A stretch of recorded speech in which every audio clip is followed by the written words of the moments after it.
Every week, man. Every single week. I do this fucking live stream, and when I start it, I'm muted. Don't understand it.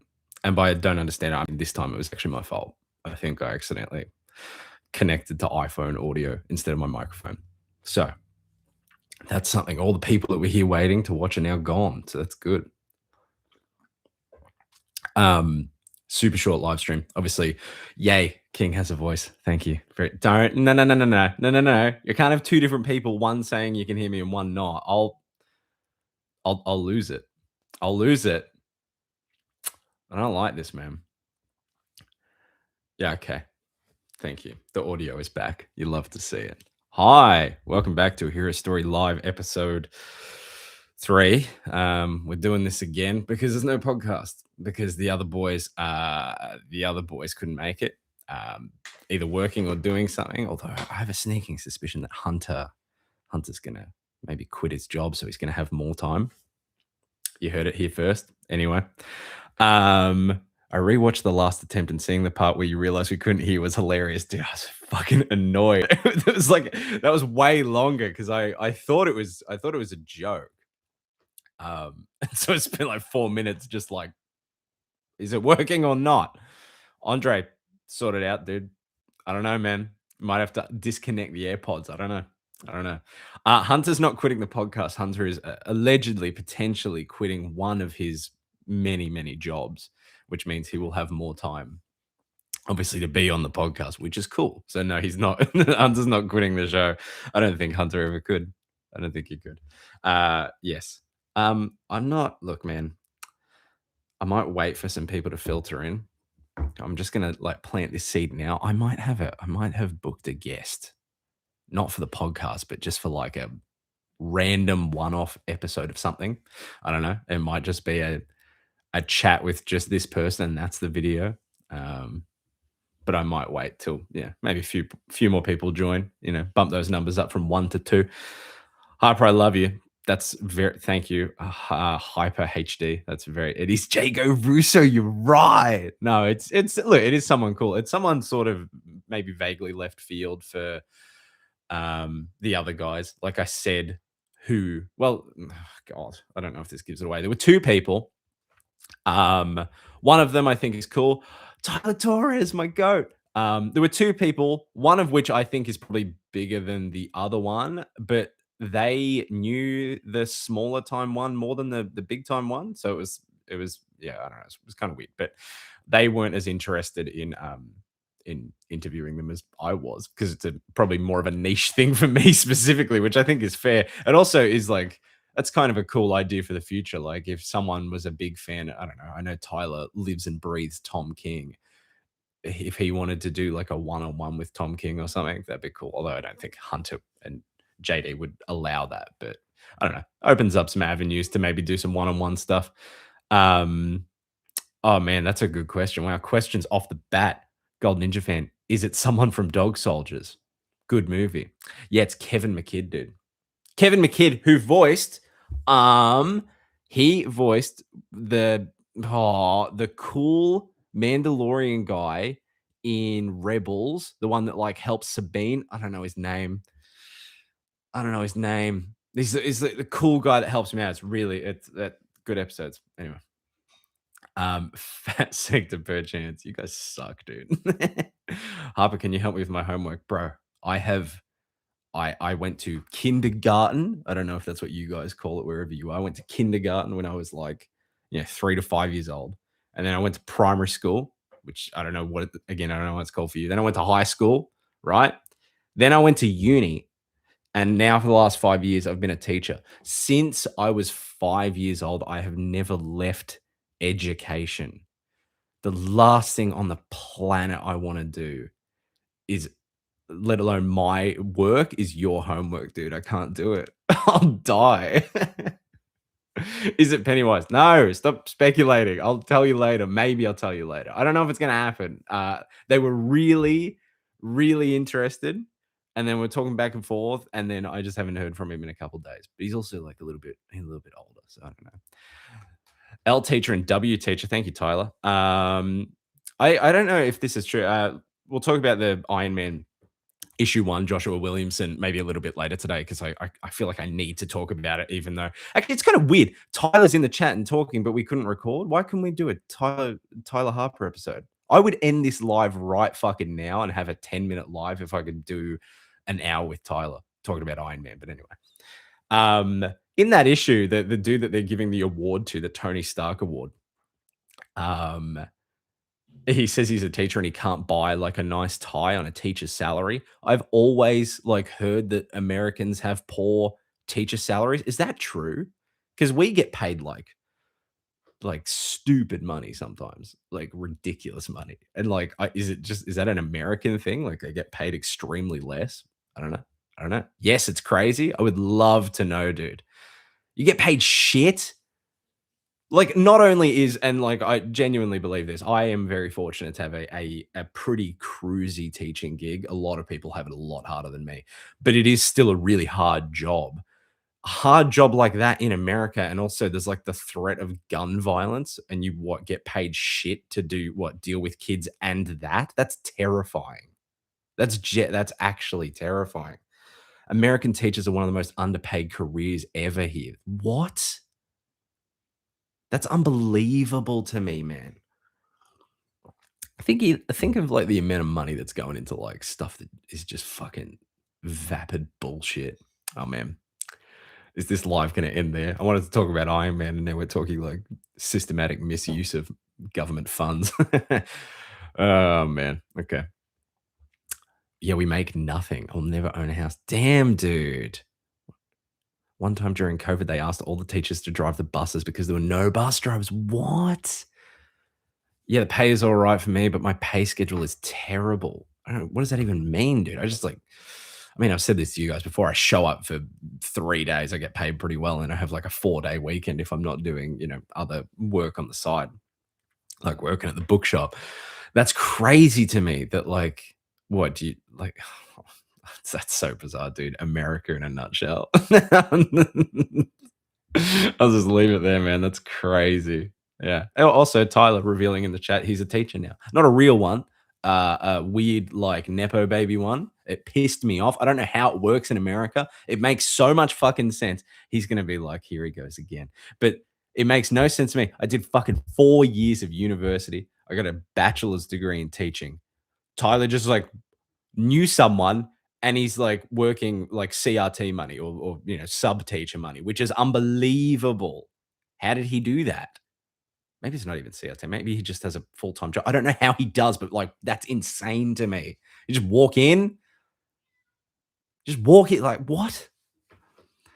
Connor, I grew up in a high school with less than 100 kids. I feel so bad for the teachers there because I know they didn't get paid for shit. Yeah. I mean, dude, the school I teach at has like 50 kids, but obviously I work with kids with disabilities. So it's kind of a different sort of field, different realm, really. And I honestly, like, I think we get paid pretty well. I think I would really love my job if it wasn't an hour and a half in, out towards the country, and then I had to drive an hour and a half home, and then we didn't have meetings. If all of that worked out, I'd be sitting pretty. But yeah. Anyway, should I talk more Iron Man stuff, dude? Because I really want to talk about this issue. Joshua Williamson, man, friend of the show. Is he a 3-time podcast veteran? Has he been on 3 times, or is it just 2? Yeah, okay. I'm gonna get into it. Right. Iron Man launched this week. New first issue. According to, and this is probably the most important group of people on the planet, the Iron Man subreddit seemed to really love it. And I saw those comments before I finished it, and I was like, okay, that's cool. I'd read like the first 4 pages. Yep, they're right. It's a really cool issue. There's some cool stuff in there that I want to discuss. I really like Josh Williamson. I think he's a really, really cool dude. I stuck through his Flash run for the entire thing. I stuck through like the not Force Works. What was it? The Force War, whatever, Force Quest, right? With all the different forces, the Strength Force and the whatever, right? That whole arc in the middle, and it kind of lost me. And then we had the like Black Flash showed up, and I was like, okay, this is cool. And then the Flash was the Hulk, and I was like, okay, sure. But I stuck through the whole thing, and there are some peak highs, genuinely. The oh my god, the Gorilla Grodd arc, something lightning, not chain lightning. Whatever that one is great. I really love Flash War. People have their opinions on it. I think leading into Heroes in Crisis and all that. The last arc, like I mean, I liked all the Eobard stuff, even the it's the only time you'll spend with me. Like Eobard Thorn's one of my top guys, but he also would do that. Like he is an absolute he is an absolute crybaby. But Joshua Williamson has like dialogue where when you read it, you're like, oh yeah, this is a guy that grew up on comic books. And I do not think that I could do better, but it's that it's very cheesy. It's like if CW Flash wasn't bad. Um, and this book, if I didn't know who was writing it and I read it, I think I would be able to tell. I'd be like, oh, that's Josh Williamson. Like there are some parts in there that I know aren't supposed to be like, haha, that's really funny. Um, that's so clever, Tony. But there's a part where he says, um, he says to one of the AIM guys, you should change your name to BIM, bad idea mechanics. It's just like, Tony, come on, bro. You couldn't do better than that. I was expecting him to say that and then be like, "Man, that wasn't one of my best." But no, like he said that and he co-signed that. Like he was okay with that, I guess. There's also like a speech that Tony does at the award thing where he's uh he's telling the story about his dad and it's very like and my dad was a good man and I learned from him that I could help people and it felt very much like it was like first draft, like, we need like a speech in there, and it sounded like I don't know, kind of corny. But on the flip side of that, oh man, is that my Hot Toys delivery? I shit you not, I'm getting a hot toy delivered in like half an hour. Might happen on the show, dude. Um, my lord, Mr. Harper, I'm out with the wife. Cannot listen, but will listen tomorrow. Dude, you're married? No, enjoy that. Enjoy that is so much more important than this, dude. Spend time with your significant other. Just live your life and be happy, bro. That's awesome. I love that. I'll pay for your meal. I won't. Bro has a wife. Yeah, man. We could all learn a thing or two.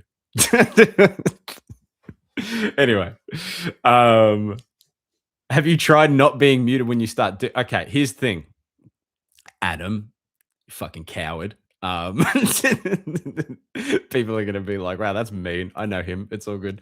Um, this time it was my fault because I was connected to the iPhone audio and not my microphone. So that one was on me. But next time it'll probably go wrong a different way. Anyway, Joshua Williamson's I'm in. So yeah, there were corny, kind of cheesy stuff, and I was like, yeah, this is a Williamson book.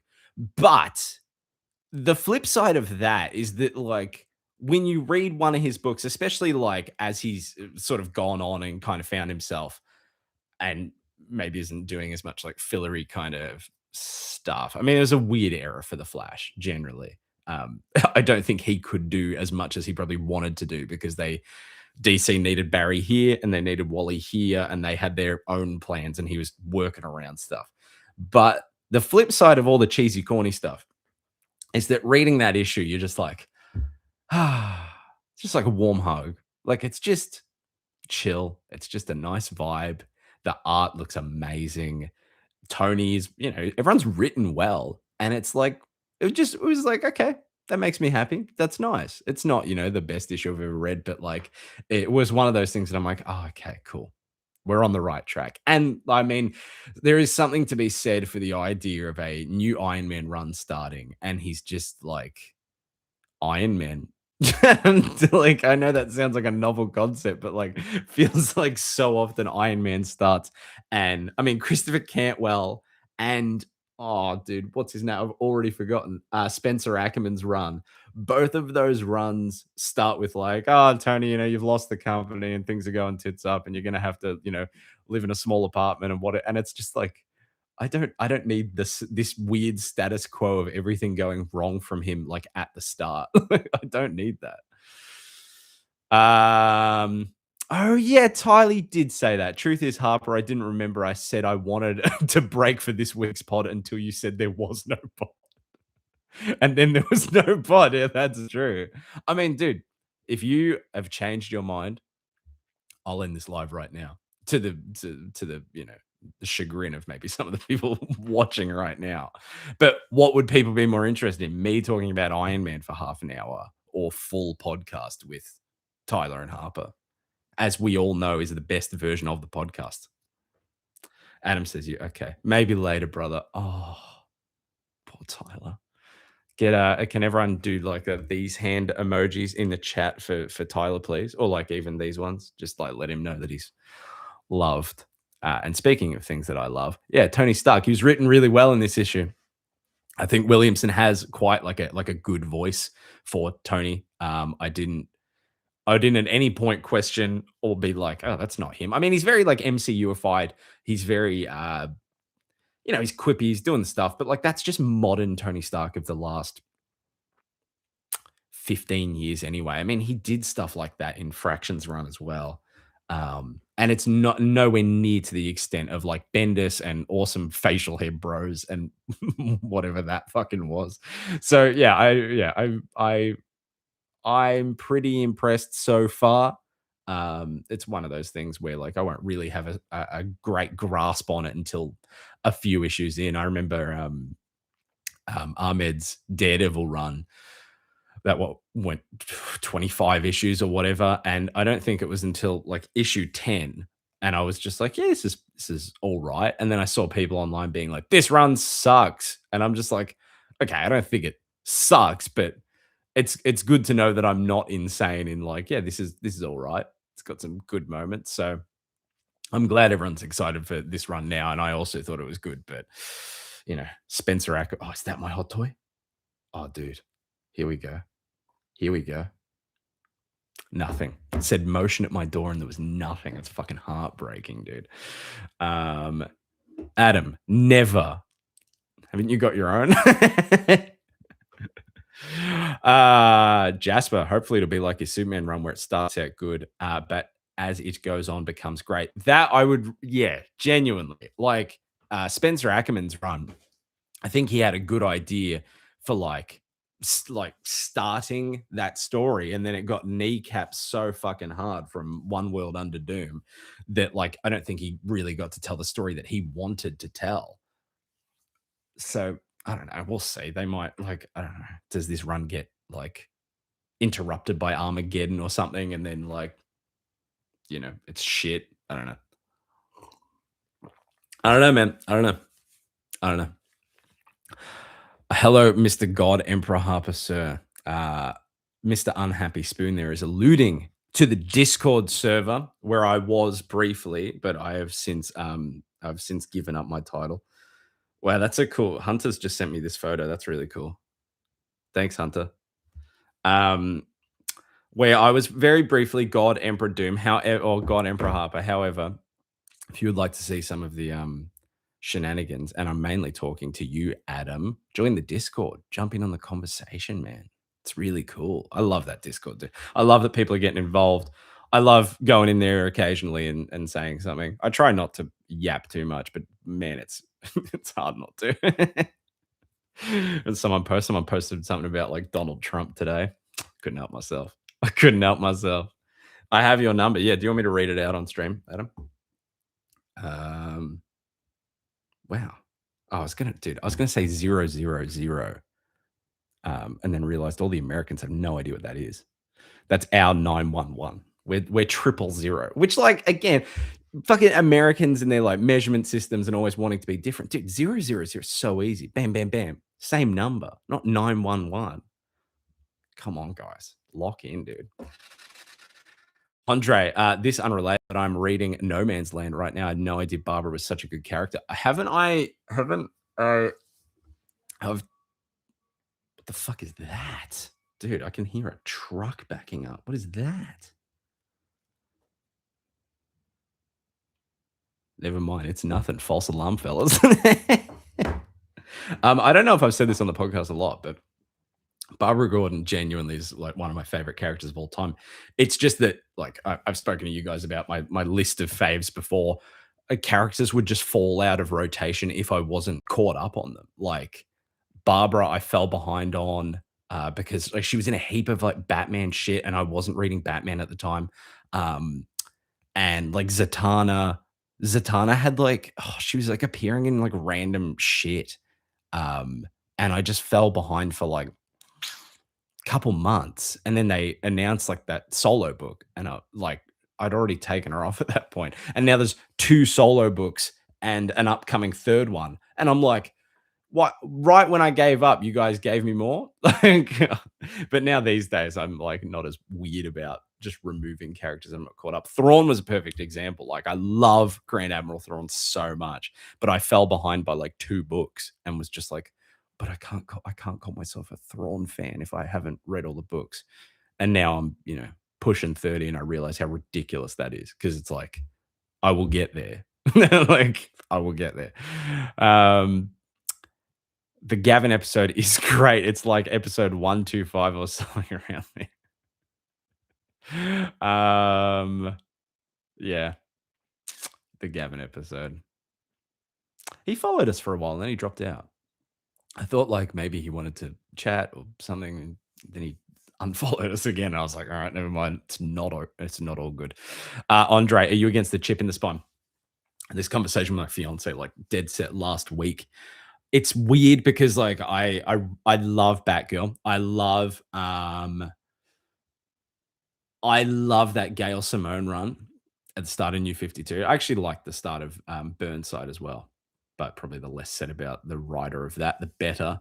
Um, but it's the double-edged sword of like, okay, Oracle is such a good character, arguably a better version of Barbara than Batgirl was.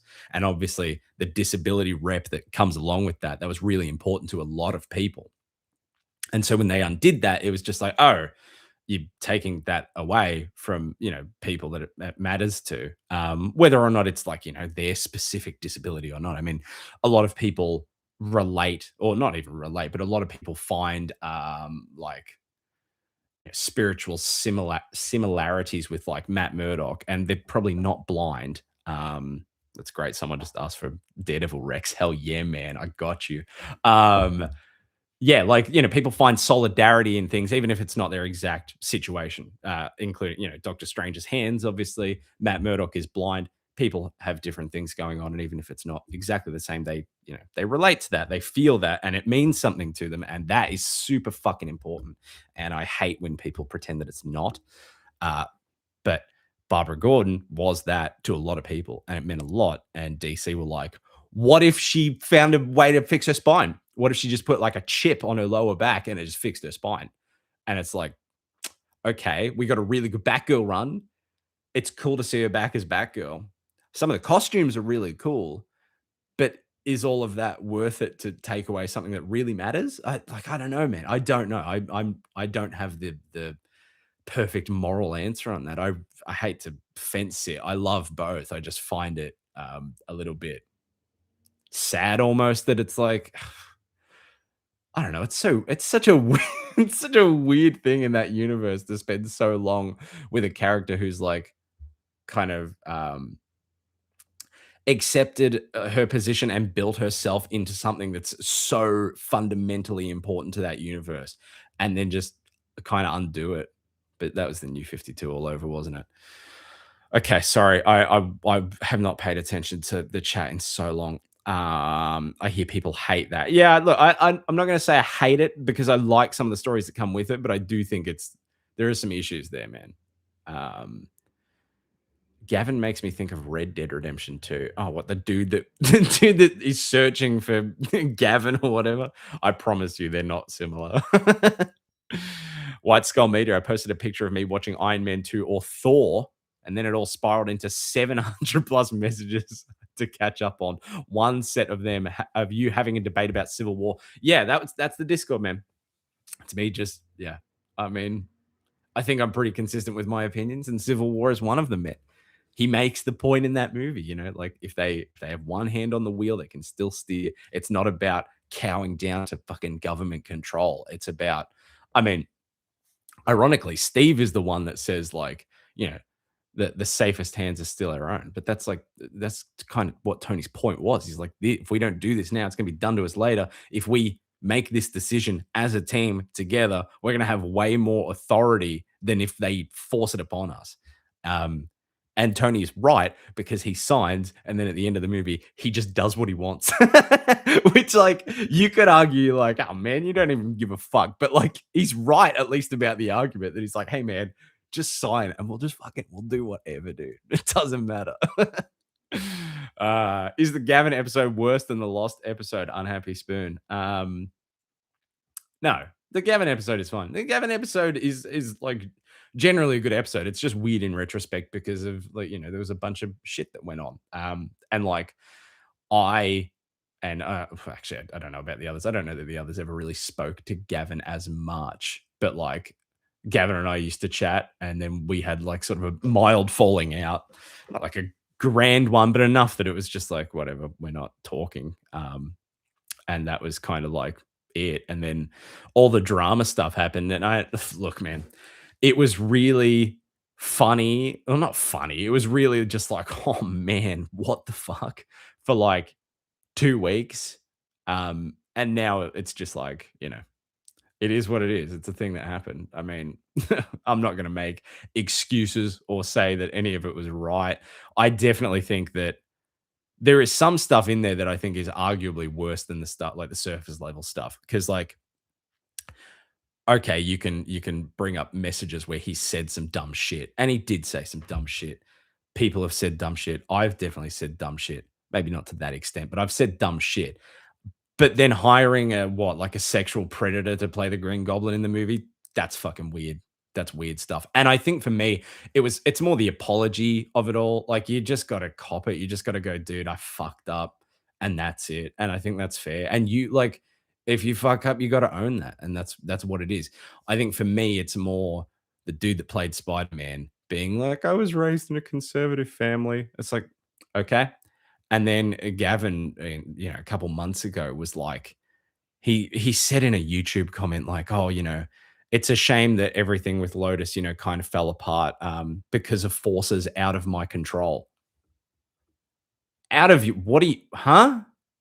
That stuff rubs me the wrong way. I've done plenty of dumb shit, but you just got to own it, man. You just got to own it. You get called out, you own it. That's it. People will think what they think. That's it. Anyway. Anyway. Oh man. Oh, there's been a lot of messages. I'm so like not up to date with the chat. People have probably just been like, dude, get off the Lotus shit. Kyle, Daredevil, worth it to read from Miller to present day. What about runs for DD newbies? Someone else also said that. Marie, any Daredevil Rex. Okay.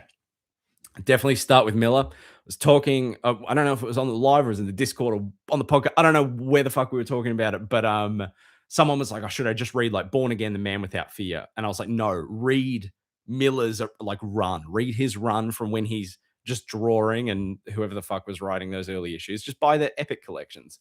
Because I think that whole run is better than Man Without Fear and Born Again. And I love Born Again, but as a story, I think that run is better, and especially Roulette. I mean, I don't know if it's a spoiler to say. You know what? I'm going to leave it. But there's an issue called Roulette where it's just Daredevil talking to someone and playing roulette, and it's like the fucking best thing you've ever seen, man. It's so good.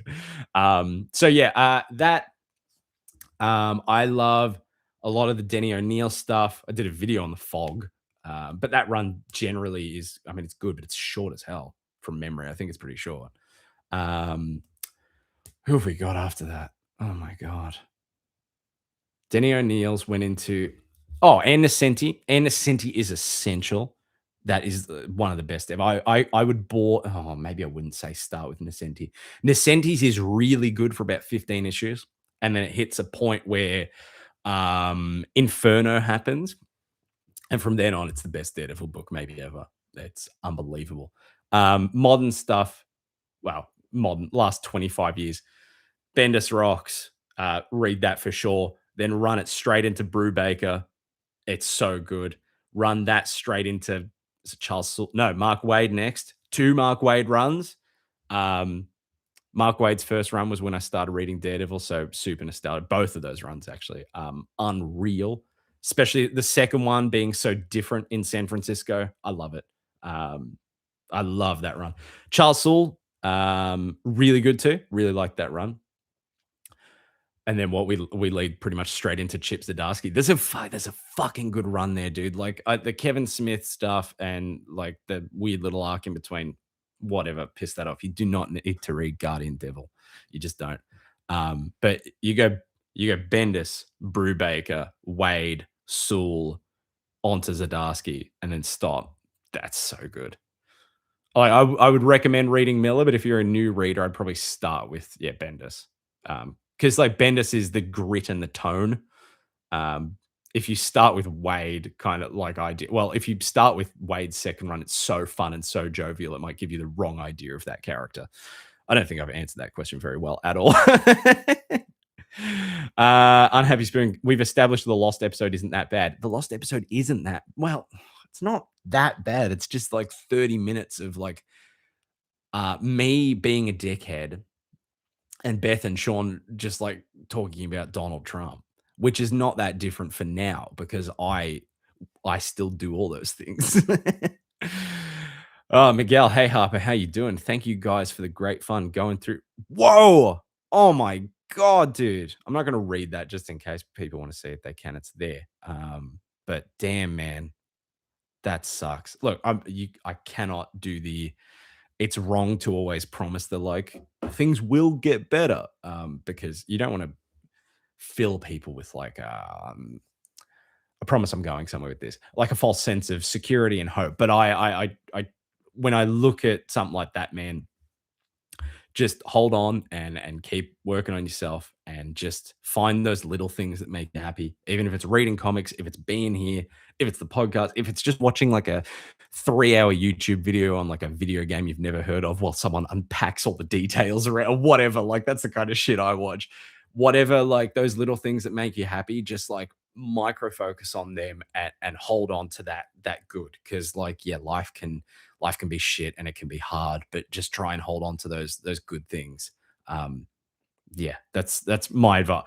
Unfortunately, I'm not a psychologist. I'm not trained that way, but just hold on, brother. And we're here. And I mean, if you're in the Discord, dude, we have got the I Need to Vent chat and the Sad Real World chat. You are free to get as personal as you want in there and chat about whatever in there, man. Vent whatever you need. We've got like 80 people in there now. And you can, yeah, just vent and talk and get stuff out there. That's the most important thing, dude. Talking to people, talk to people about problems. As a chronic bottler of emotions, make sure you talk to people about stuff. And just as I say that, my hot toy's being delivered. Don't you love to see that? What a day. See the little things that make you happy. Buy a hot toy, maybe. Daredevil Rex Marie, yeah, got that. Andre, I agree. I haven't read much of her, but it still seems like she's got. It still seems like a really good rep, and it's important to her character too. Look, man, if you love Barbara Gordon, love Barbara Gordon. You don't have to like. You don't have to go, oh well, like have a moral standing against the fact that they fixed her back. Like again, I love those stories. If I put Barbara back on like my list of favorites, I'm putting those runs in her appearances, dude. I love a lot of stuff they've done with that character since. Hello. I won't open it on the show, but I will happily receive it. Hopefully there's no address on the side. Look at that. That's a hot toy, baby. That's a hot toy. I might cut it open and show you what it is, but I'm not going to open it on the show. That's so exciting.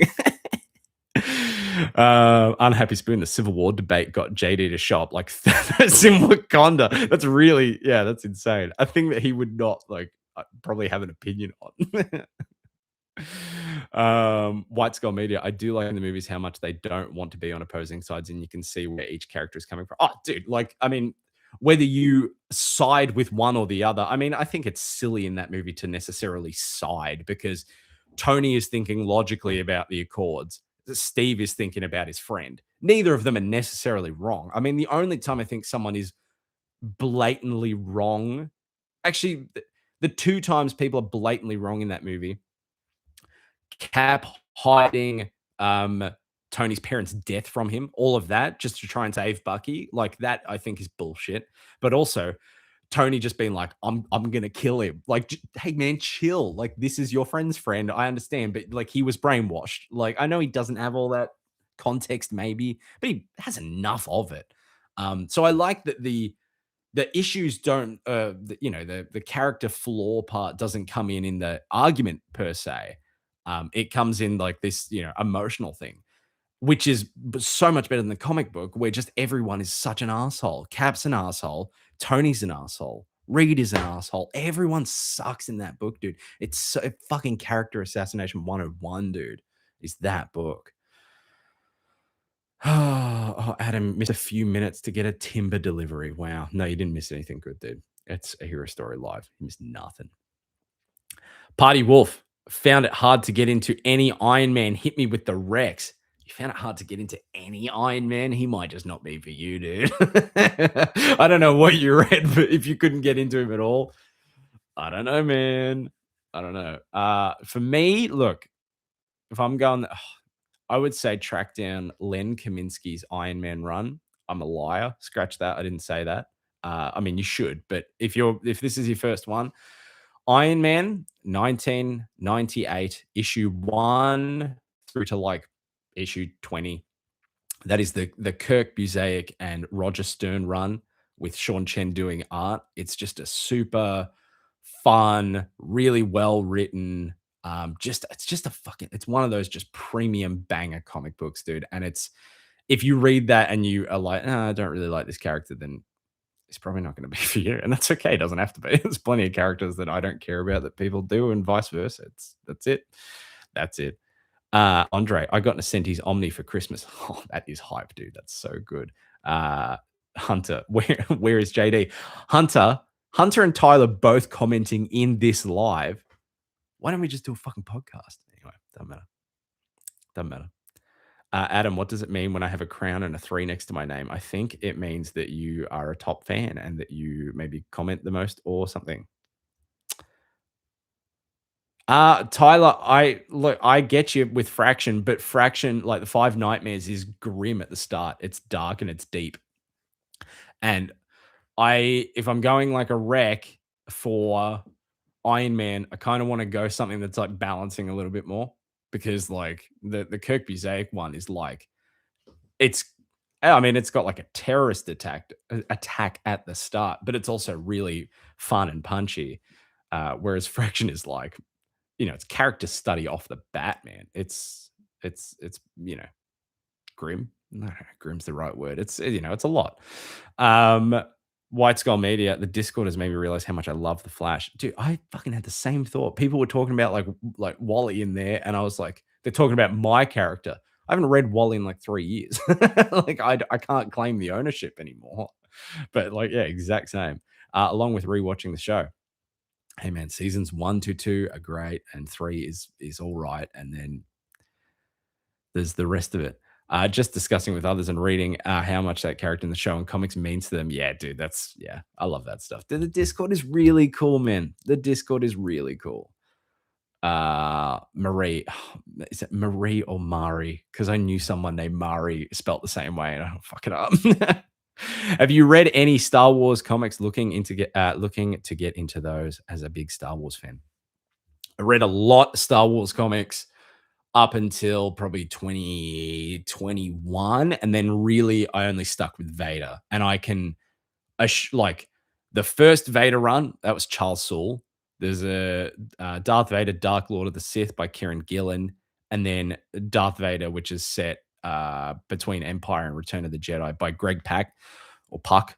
Went for 50 issues. I think all of those runs are incredible. I mean, it'll end up being like 100 issues of Darth Vader if you don't like subscribe to that character or like Anakin or any of that. If you're a hater like Tyler's a hater, you probably won't enjoy it. But if you like that character on any level, I think those books are fucking phenomenal.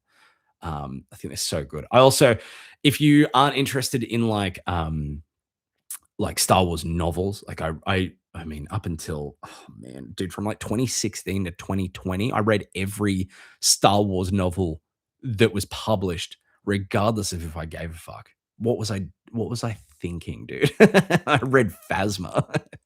But if you don't want to read the novels, there is a comic book adaptation of the first Thrawn book in canon, just Star Wars Thrawn, and it looks so good, and it's so well written, and I think it is. I like if someone was like a non-novel reader, I happily would recommend them that comic book to like get the essence of the story. That's a really good one. Um, the mainline Star Wars books have been hit or miss. Like the first one was really good, and then like LaRocca, Salvador LaRocca took over art, and his art for Vader was fine because most of the time he's just drawing either weird creatures or people in armor, and he can do that really well. But his faces in Star Wars were the worst he's ever done. Like, I mean, his Iron Man, stuff on Matt Fraction's Iron Man had some big misses. That is the biggest problem with that run, is that sometimes the art really fucking lacks. But yeah, it really started slipping with Star Wars, where it's just he's out and out tracing, stills from the movie, and it just looks like fucking dog shit. It just looks so bad. Is there other? Oh, there's like a couple Darth Maul ones that are really good. Secret something, the Secret Apprentice, Maul Secret Apprentice, maybe something like that. I remember really liking that. What else is there, dude? Was it maybe like a Lando comic I read? I feel like there was. Oh, there's like the Star Wars adventure stuff too. It was like Dark Horse or something, right? I really enjoyed some of that. That was fun. Oh, the like Obi-Wan stories. You can buy it in like a trade paperback. It's like the Chronicles of the Journals of Ben Kenobi, where they just like collect all the issues about old Ben on Tatooine from the main Star Wars run. It's so much better than the show. So much better than the Obi-Wan Kenobi show. It's unreal. Okay, I've spewed a few things there. Adam, who would you cast in a live action Red Dead Redemption 2? I saw something like I don't know, as fan art or as a suggestion of like Jeffrey Dean Morgan as Dutch, and I was like, actually, that's kind of fire. Like I think Arthur is way more difficult, because I mean, you associate the voices with all of them, but like I just can't imagine hearing Arthur talk and it's not Roger Clark's voice. I need it to be that voice. But Jeffrey Dean Morgan has got a very similar cadence. I could see, I could definitely see that. And dude, Jeffrey Dean Morgan he would want that so fucking hard, dude. He would love that. He would love that. If they ever did it, I don't think they will, which is fine because, he's in good stuff and Red Dead, you can play the game. It's all good. But if they were going to do it, they would have to want to do it soon because he's getting older. Yeah. Anyway, not to be ageist against poor Jeffrey Dean Morgan there. Andre, I don't know if it's a hot take, but I feel like Born to Run was pretty mid. The Wally story, okay, yeah, like right towards the beginning of Wade's, or is it literally the first story in Wade's run? I think he did like a annual or a special with Gerard Jones, disgraced Green Lantern writer for reasons. You can Google that if you really want to. I'm pretty sure he did like that special issue, and then yeah, Born to Run was like right at the start. I like Born to Run, but I agree it's not nearly the top of Wally stories. Absolutely not. Especially in the same run that has Return of Barry Allen and Chain Lightning and even dude, Dark Flash. Dude, I love Walter West. I love that run. I love that design. I think that costume goes so fucking hard, dude. I think it goes so hard. Walter West. Walter. Dude, I think that goes fucking phenomenally hard. I think it's so cool. I think it's awesome, actually. And that's the final run or the final story in that run. And it's super cool. Is there a figure? McFarlane Toys. I didn't know that existed. That's nuts. What? That's cool, man. Yeah, dude, that's almost threw my phone at the fucking computer, dude. Look at the drip. Oh, yes, Walter, we see the fit. That's fucking crazy. Yeah, so yeah, yep. I agree. Born to Run is not one of the best ones, but it's pretty good. Okay. Oh fuck, I missed a few again, dude. Andre, I like the middle half of Wade's run a bit more than the beginning. I think it gets steadily better as it goes. I think it starts well and gets better and ends great. I mean, look, yeah, okay, Chain Lightning's probably better than the Dark Flash saga, but I really think that is so good. I think it's great, man. I really, really love that story. White Skull Media, what do you want from a DCU Flash movie or show? Story, characters, designs, etc. I want.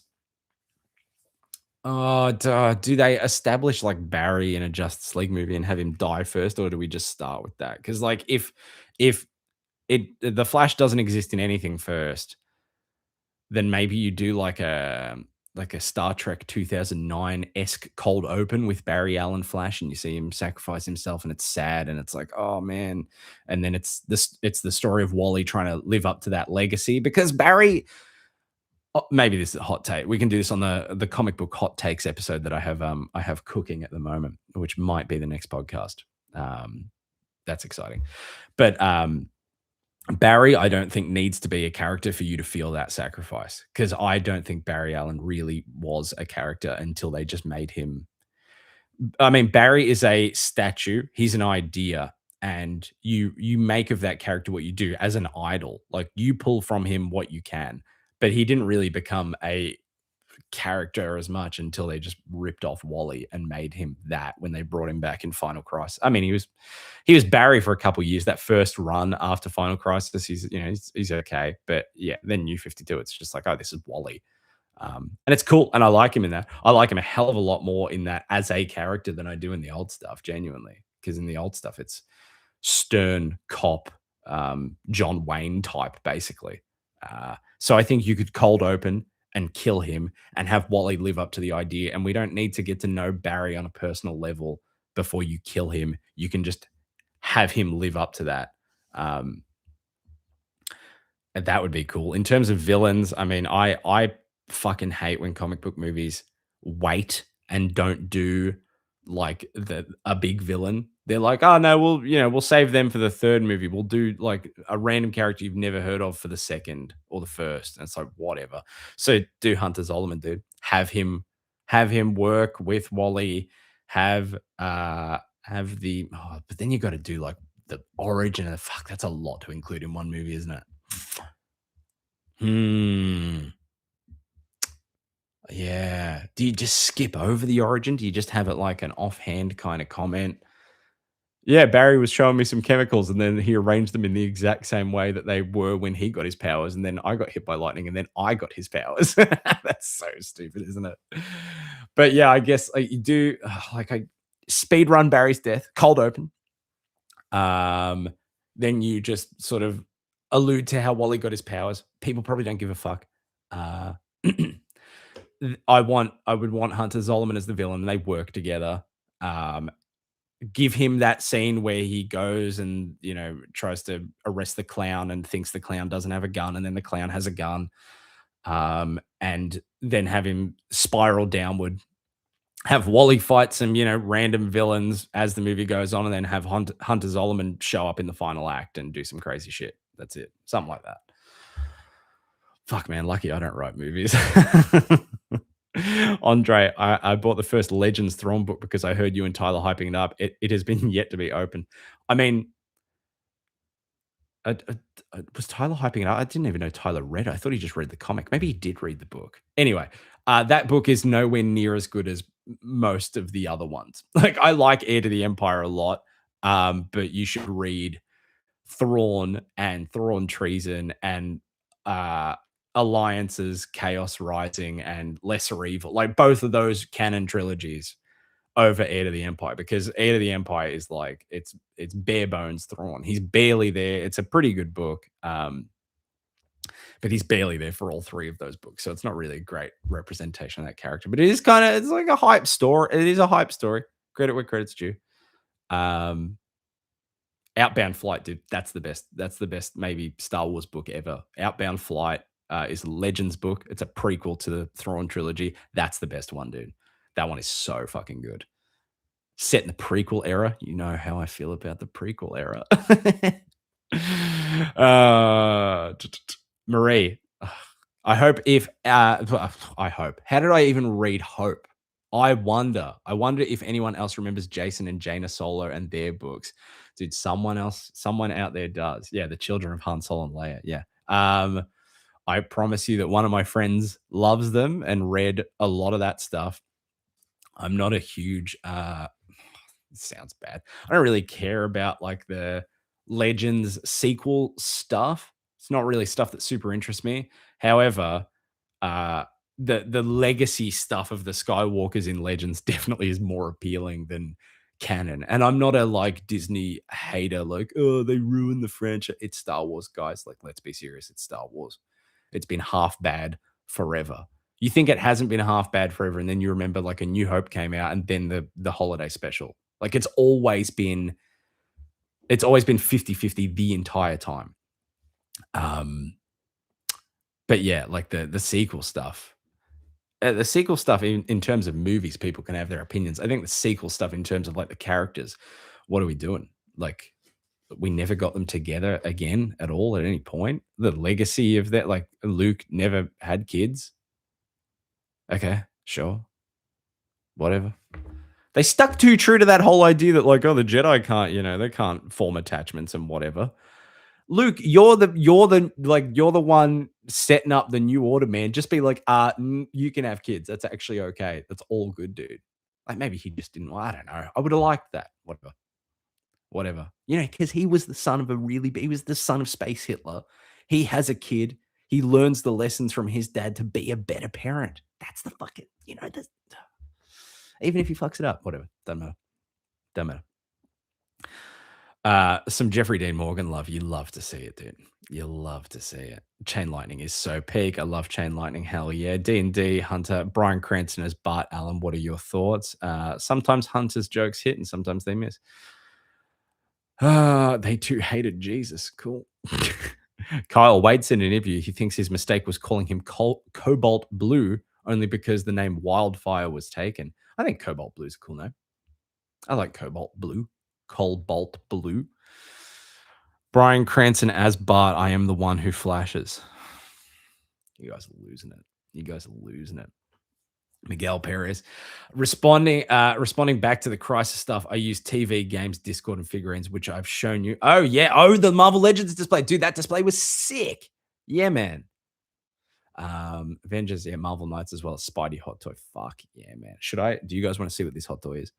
This hot toy is one. I don't want to say it too loud in case my fiance is listening because I want to keep it a surprise. It's one that I have wanted for ages, and then it went on like a 50% sale. This is ASMR, a hero story, by the way. AHSASMR. It's one I've wanted for ages, and then there was a 50% sale, and I was like, oh, I have to get that now, dude. I have to get that now. So do you want me to open it? Might open it. Did you hear that? Nah, bro. We good in this shit. Unhappy Spoon. They didn't even tease Reverse Flash in the movie. Yeah, man. Well, I guess they sort of did, but like his mum was murdered, and we didn't see who did it. Maybe Dark Flash did it.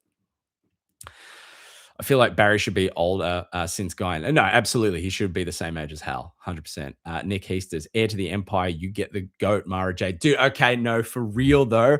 Luke and Mara trapped on that planet with the fucking crazy vines and they're being hunted down and stuff. That shit is the enemies to lovers arc in that fucking series is so good. It is unbelievable. That again, they're really good books. They're just not good representations of Thrawn now because they made him a character. Unhappy Spoon, the Skywalker stuff in books as like a 7-year-old is the coolest thing I've ever researched. Yeah. Coolest thing you've ever researched. But if you read them, maybe we'll see. I don't know.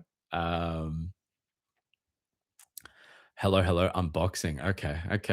Okay. Now I'm pretty sure Henry Allen killed his wife in the flat. What? No, he did not. He didn't kill his wife. What? That's no way that's true. So that this can't be. No, because he was at the supermarket or whatever, right? Or something? I don't know, dude. No, he didn't. He was at the supermarket and they thought he did, because of the timing that he showed back up at the house, right? Like he showed up too early at the house. The cops found him holding his wife, and then the bro is just slandering Henry. Yeah, he did. Come on, man. He was what's his face in Band of Brothers. I really like that character. What am I? I'm not skipping your comments, am I, Adam? I didn't even see you fucking comment. What'd you say? Jeffrey Dean Morgan has my heart. That was the last thing you said, motherfucker. What do you want from me? Yeah, he didn't kill. He didn't do that, right? Am I crazy? Okay. Unhappy Spoon, Dark Flash, as in an alternate Barry from the movie. No, no, no, no, not that. No, no, Walter West. No, no, bad. I'll ban you. Kyle, I want a Flash movie where they explore Barry's role as a mentor teacher and they really make it a love letter to teachers and mentors who aren't necessarily your parents by blood. Oh, well, don't. Now you're catering towards me, man. Now you're trying to make it sound like I'm the hero because that's me, dude. I'm the I was gonna go in there to just just Victor Von Doom my own fucking ego so hard. Gold Ninja fan, nah, man. I saw it. No, you did. No, stop it, man.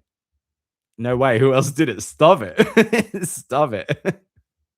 White Skull Media. I'd want the Rogues to get some love in the movie, dude. I love the Rogues. But I don't want them to be the villain for the movie. Does that make sense? Like, I don't want the final fight to be Captain Cold versus whatever. Even though I love Captain Cold, I don't know, man. Like, maybe I'm burnt from the CW show where they just like they could never not have a speedster or some godlike powerful person be the villain, and now I'm just like, yeah, well, it has to be that because like even when they did fucking Cicada, they were like, how about the main villain isn't Cicada? It's Reverse Flash again. Boom. And you're just like, oh, cool. We haven't seen that before. Actually, that was like the coolest part of that season. That season was not very good. Yeah. Now I said about Hot Toys. Adam, what'd you say about Hot Toys? I didn't see you say anything about Hot Toys. I'm scrolling up, man. Dude, I was literally typing that as you sent it. Adam, I didn't see anything about Hot Toy. I didn't see it. I think he's lying to me. You are the hero, Harbor. I don't know about that. I'm a human being. Yeah, he definitely doesn't because he changes where the tomatoes are. That exactly. Thank you. Fucking hell. I will not tolerate fucking Henry Allen slander, dude. Adam, you can send me a screenshot personally. I sincerely do not see that in the chat. Why don't you just like type it again? Why don't you just type it again? I'm gonna cut this box open, dude. You guys can see what this is. I'm not gonna open it like out of the box, but you can see what it is. This is great material for a live stream. It's just a man cutting a box. Maybe the Rogues have as the villains for a fair bit of the plot. Oh, dude, no. Gold Ninja fan retracted his message, dude. Release the files. Maybe the Rogues have the villains for a fair bit of the plot and they have them protect people. Oh, fuck, dude. That is good.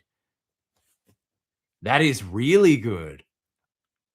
Yeah, I like that. You have them fight for a bit and then they're mates. Or like, yeah, they fight for a bit. They're not necessarily mates, but then the city is getting fucked up and the Rogues are like, we do not stand for this because we don't stand for civilians being murdered, except for all those times that we do things where civilians might get murdered. But I do like that as an idea. That actually is very good. Genuinely, have we got bets on what the Hot Toy is? Have a guess. I don't think you'll guess it.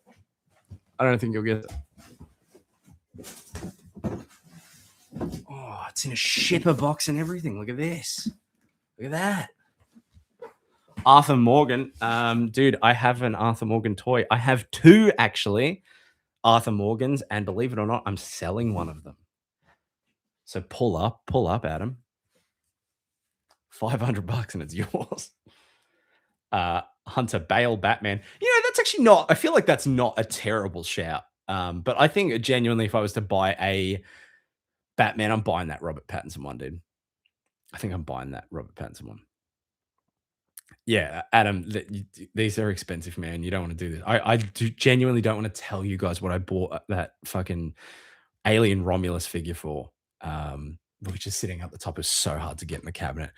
They That figure sold out so quick when the blogger photos were released that you couldn't even pre-order it anywhere anymore. But I have mad connects with people, so I was able to pick it up from Hong Kong, and I don't have to wait 3 months for it to get here because it's already here. But it cost me a penny, man. Cost me a little bit of money. Okay. Agent Venom. No, it's not Agent Venom. That did just release though, but this is a figure that's been out for a while and I've wanted for a long ass time.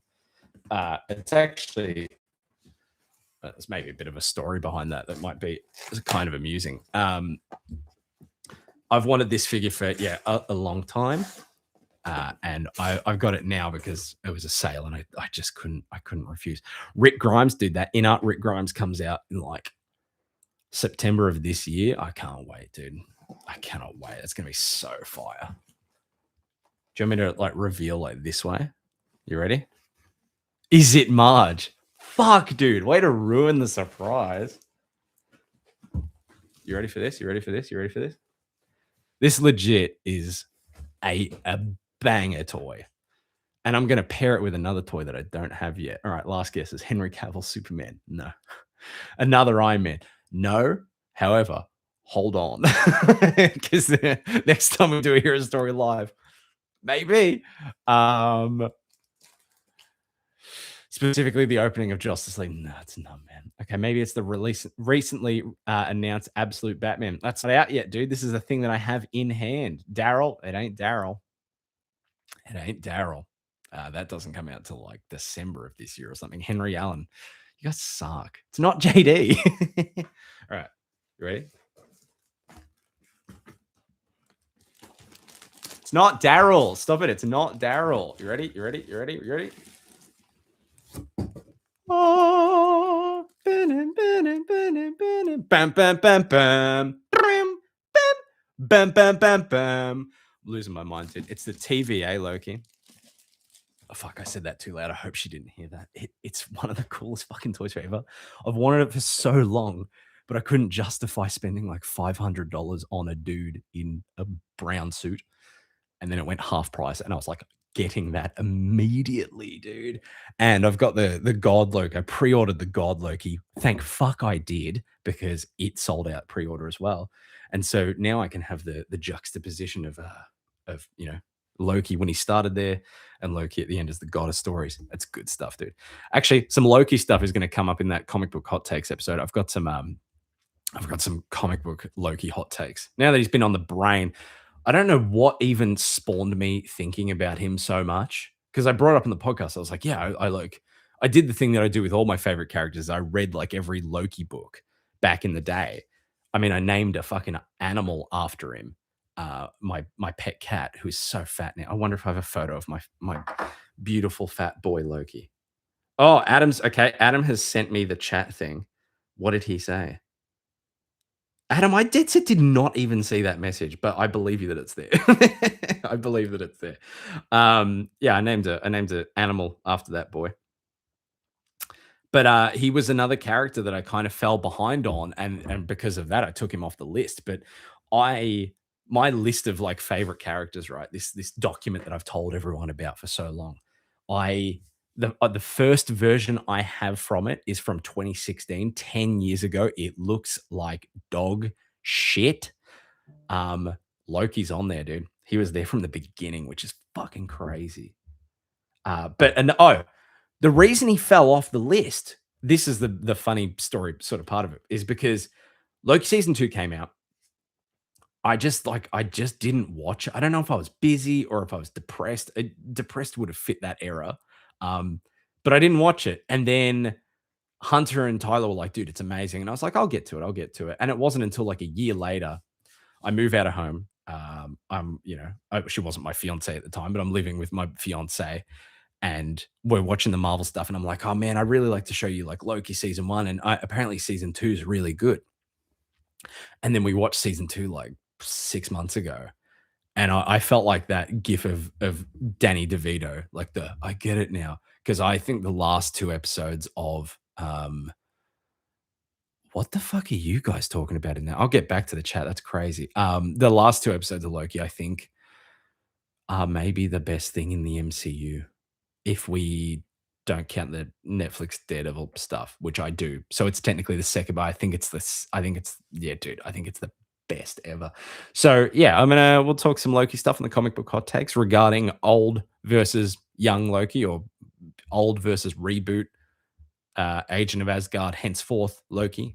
Um, yeah, so I'm looking forward to unboxing that. That's really cool.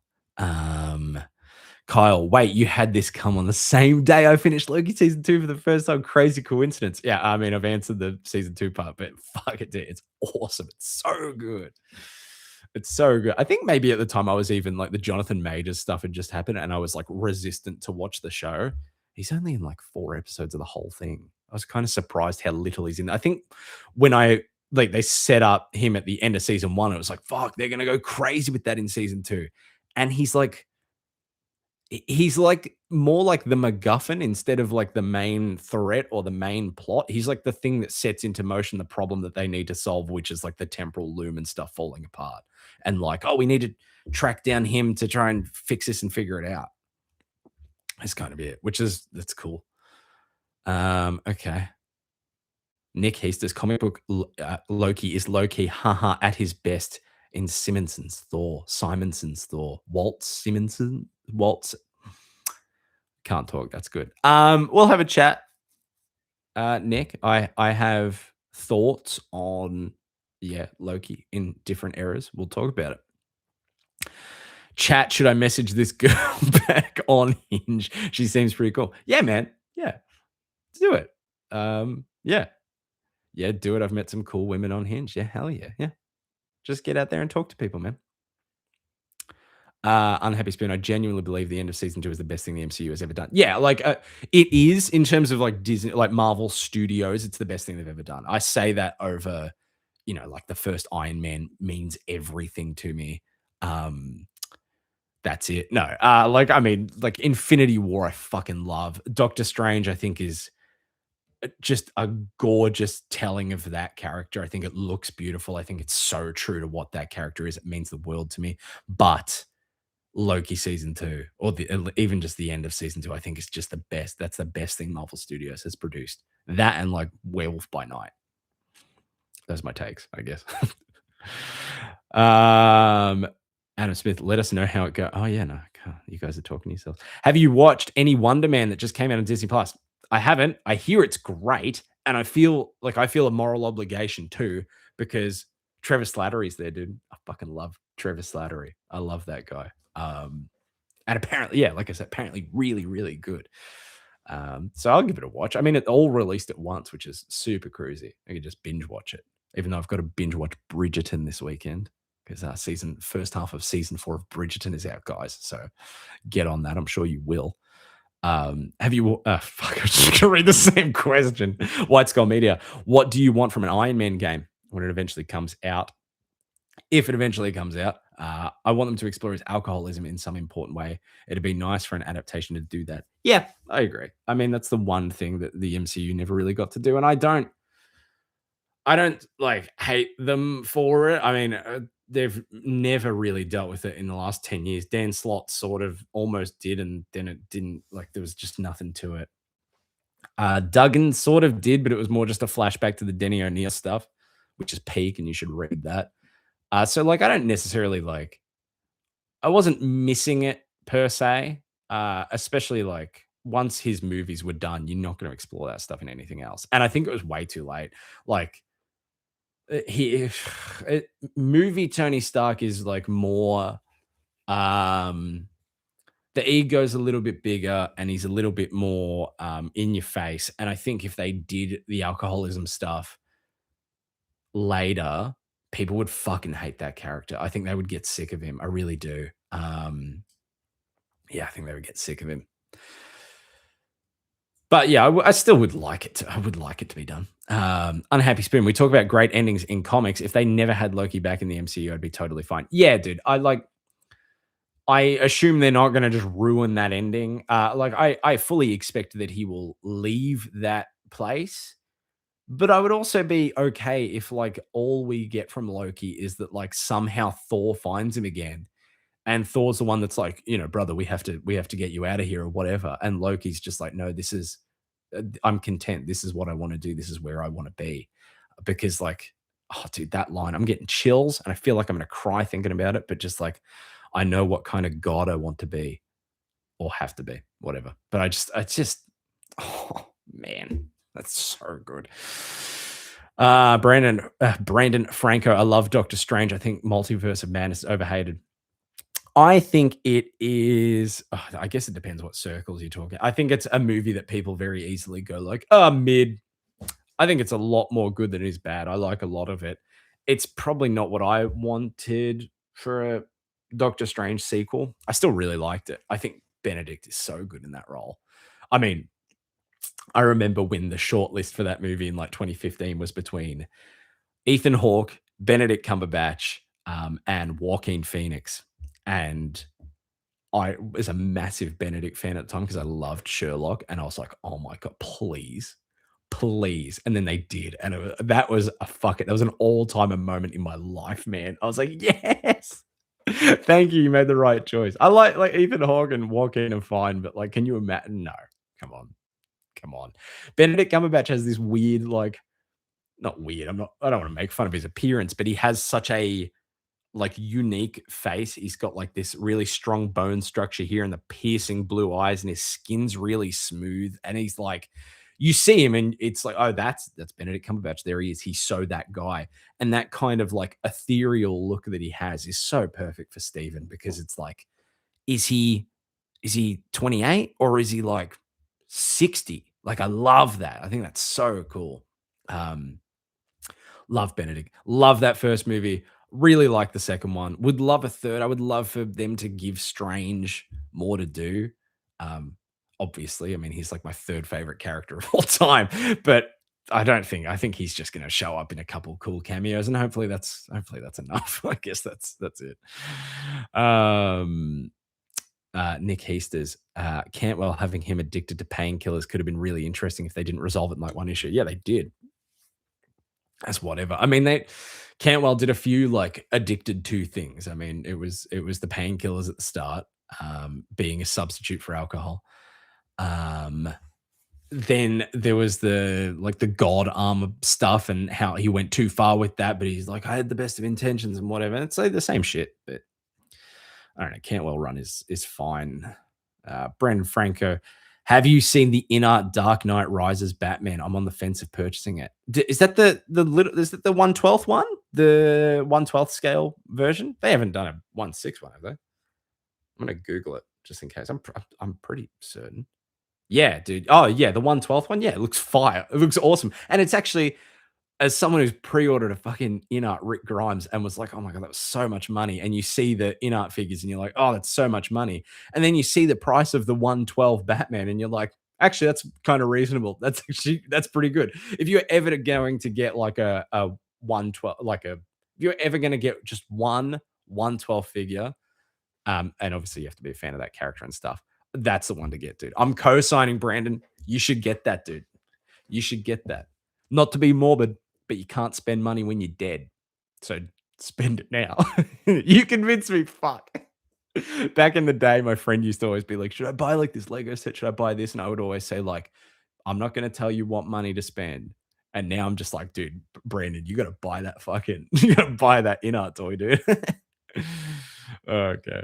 Unhappy Spoon. Yeah, the Thor reunion is the one thing I want to see. That's it. Like, I don't need Loki to be there doing shit, but I would love to see him. I'd love to just like, see where he is. I want the validation from Thor. I want Thor to see him and recognize that he's done good and he's properly changed and he's so essential to the universe.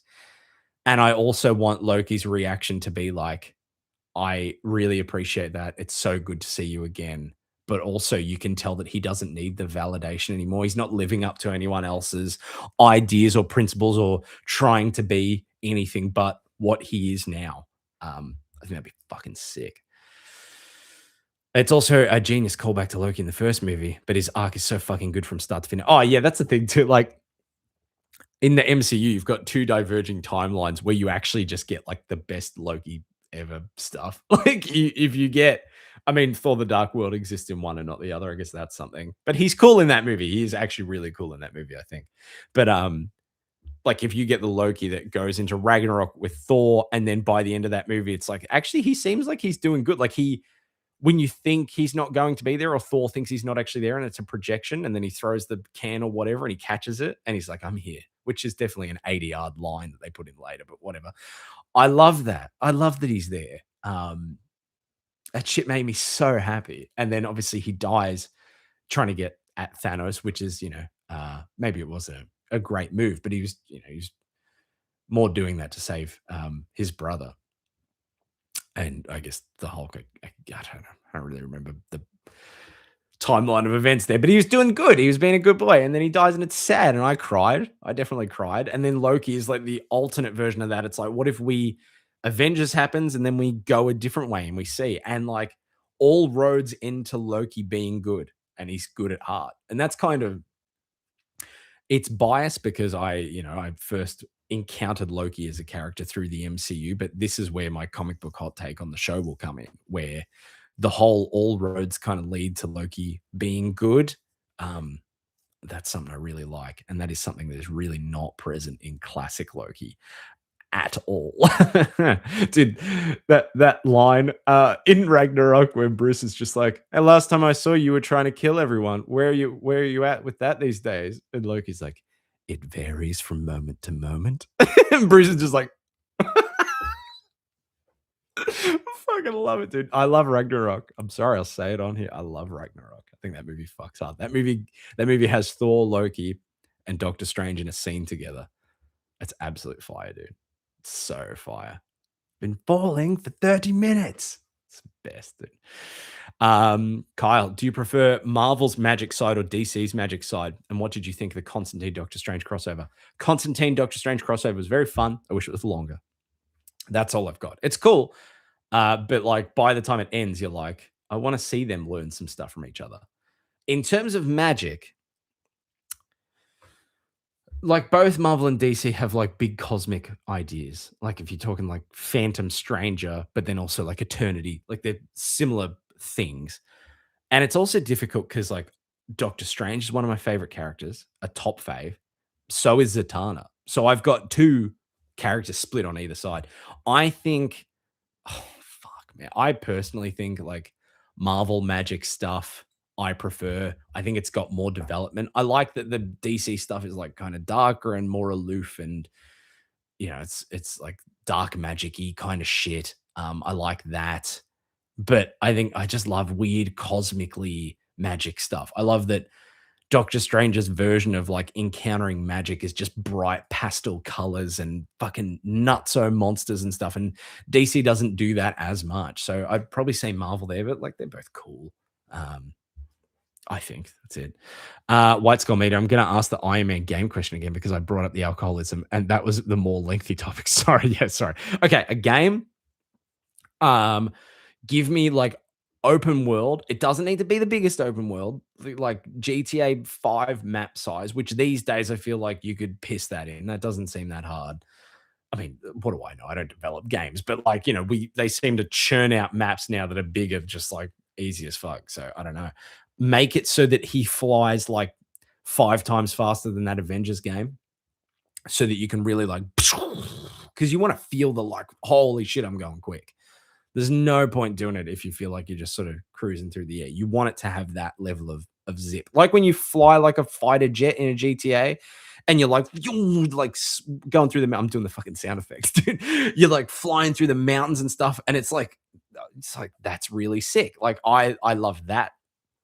In terms of like story, I don't even really care. Because like I don't know, you do the Obadiah Stane stuff, and like A, they've done that in the movie, and B, most of that is just Tony Stark being sad and drunk until he's like, I'm gonna stop doing that, and then he's like, I'm back, and then they fight, and then Obadiah Stane shoots himself in the head. So I don't really know, like maybe the Mandarin. I don't really know for villain, but in terms of the game, yeah, I want open world. I want like zip. I would love like Batman Arkham sort of combat, or like Ghost of Tsushima sort of. I want the like you punch, you blast, you parry, you like, maybe like the shield thing pops out of the arm, it hits someone in the head, you shoot a rocket off your arm. I want that chained combat because you absolutely do that for Iron Man, dude. You don't need to just fly and shoot people with a like repulsor all the time. I would love that like hand to hand combat as well. I would love maybe like armor gets damaged and you've got to like figure out ways to fix that on the fly. I don't know if you collect supplies and tinker and like you're on the ground, almost like the Mad Max game, like with the car, where instead of it's just you are the car, it's like the car is an extension of yourself. And if like something gets damaged, you got to repair it or what. Like I would love something like that. That would be cool. I don't know if I've answered the question again, dude. I'm sorry. I don't know if I did. I feel bad. Golden Ninja fan. As a teacher in America, I can only afford Marvel Legends and Black Series. Ow, that sucks, dude. Oh, man, feel bad. Like, I mean, I can't say I make good financial choices, but the fact that I can afford these at all, I think, is astounding. Actually, inquired about a figure last night. I was maybe intoxicated. I can't possibly say. Let me see. Oh, I've got a message. Oh no. He's messaged me back. Fuck, I'm maybe about to spend a lot of money. Oh no. Unhappy Spoon, I think Thor seeing Loki again would also kind of heal him a bit. It would be a great point in Thor's arc. 100%. Thor's lost so much to know that a version of Loki is out there and he's done good and he's keeping things together and he misses his brother and stuff. I agree. I mean, he's got his daughter now. Oh my god, can you imagine Thor there with his kid? And I know it's not his kid, it's Gore's kid, but his adopted kid. Dude, Loki was adopted as well. Thor's like, this is my adopted daughter, like how Loki was adopted by Odin. You imagine Thor introducing her to Loki and him being like, this is my brother. I mean, she probably knows who Loki is, but that's so cool. Oh, that would heal so much, dude. I think that's amazing. God, I'm smart. Took me an hour to get to that. Kyle, if it was Sylvie in Infinity War, she would have successfully stabbed Thanos. Yeah, dude, Sylvie's cool as fuck. That's it. That's all I got. I love Ragnarok so much. My man. Stan Lee's Loki could never have that much death. That's the only Thor stuff I've really read. That's what Loki basically is up until he is incinerated in Dark Reign or something. What is he in? He's like split in half. Someone fill me in. Someone will know. Nick Heasters will know, dude. He'll know. Siege. Fuck. God damn it. Thank you, Thomas Johnson. Can I call you Tom John? Let me know in the chat if I can call you Tom John. Sorry. Kevin Dog, I'm studying to become an educator in America, and I also have to stick with Marvel Legends. Lol. My hope is that my girlfriend will be the breadwinner and buy hot toys for me. Yippee. Hey man, I'll tell you this right now. My fiance is the breadwinner. Like I still make decent money, but I mean, she's a clinical psychologist and she makes bank. She bought me a Pennywise, and she's bought me a Pennywise and two Darth Vaders, dude. The one from the Kenobi show, which is right there. She's crashing around at the moment. And the one with the red and the blue, it's like the the comic booky style one. It's pretty fucking good, dude. It's pretty fucking good. Unhappy Spoon, that Mad Max game is so underrated. Dude, it's fire. I mean, we don't have to get into how much I love Mad Max, dude, but fuck me, it's so good. Dude, Fury Road's the best movie ever made. Unhappy Spoon, intoxicated. You really are Tony Stark. I'm in my demon in a bottle, or in the morning, Tony Stark will be sober or dead era. That's what I'm in now. White Skull Media. I've written down notes for multiple Marvel and DC characters and teams. I've only put down a little for Iron Man. For me, I think I'd have the Mandarin and Hammer as the main villains, Magic and Tech enemy. Oh, fuck, dude. That's smart as. Yeah, the different types. Yeah, that's great.